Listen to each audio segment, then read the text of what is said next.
Yeah, this is just a quick guide on how to remove the front shocks off a Honda VFR. Jacking the VFR up is a difficult task.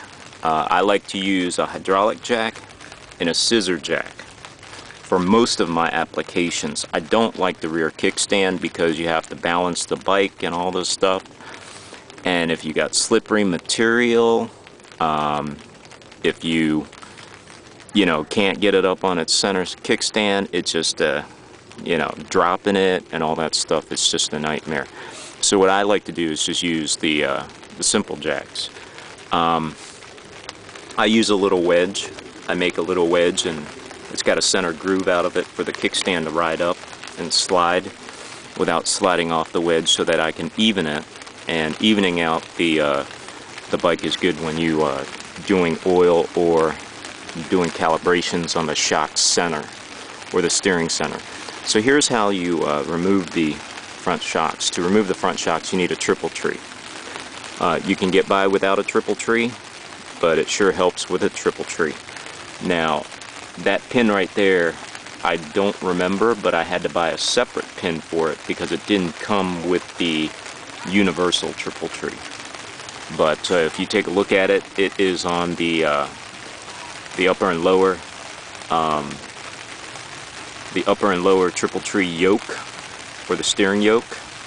And in order to replace that, I'm going to have to take the triple tree out and jack it up a different way. Maybe by the forks.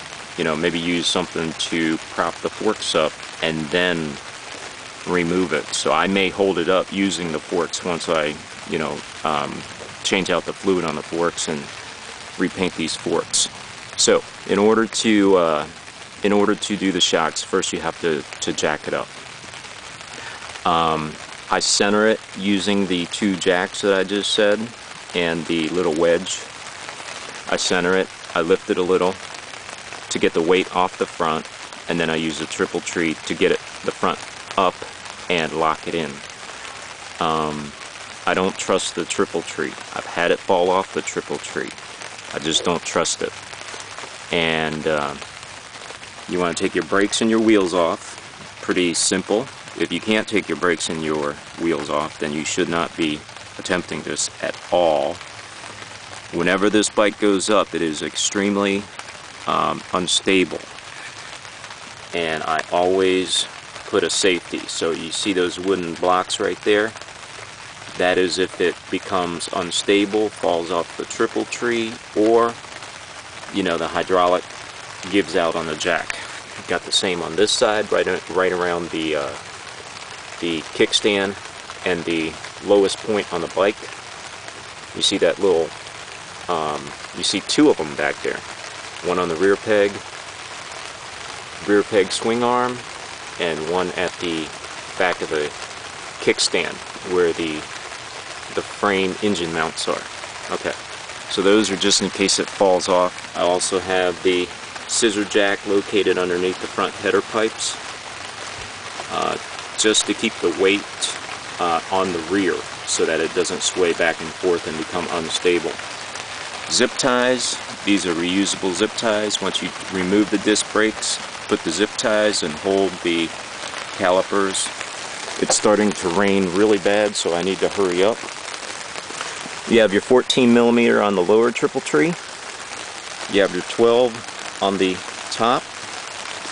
And then you want to stick your fingernail right underneath here and pull that ring out. That's all you need here. You got your 12mm right here for the handlebars. It sits in here like this. If you can see that, the 12 is right there. It sits right in there like that.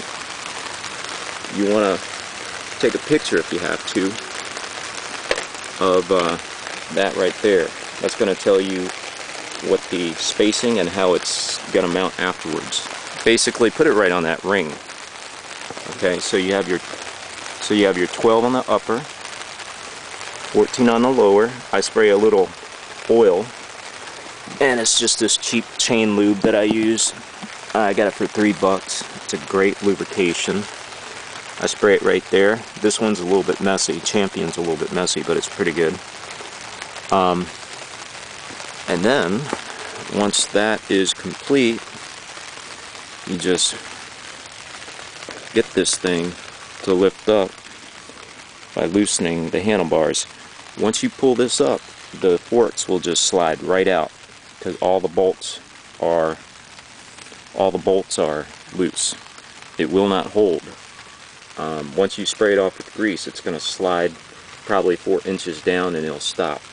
But basically, once this screw comes out and you wedge this out with a screwdriver, it comes right out. Now don't forget to put those little rings around here. There are these little rings that go on a little lip right there. I'll show you. There it is right there. That's the ring. It's real simple. You just put it on top here, clips on real quick.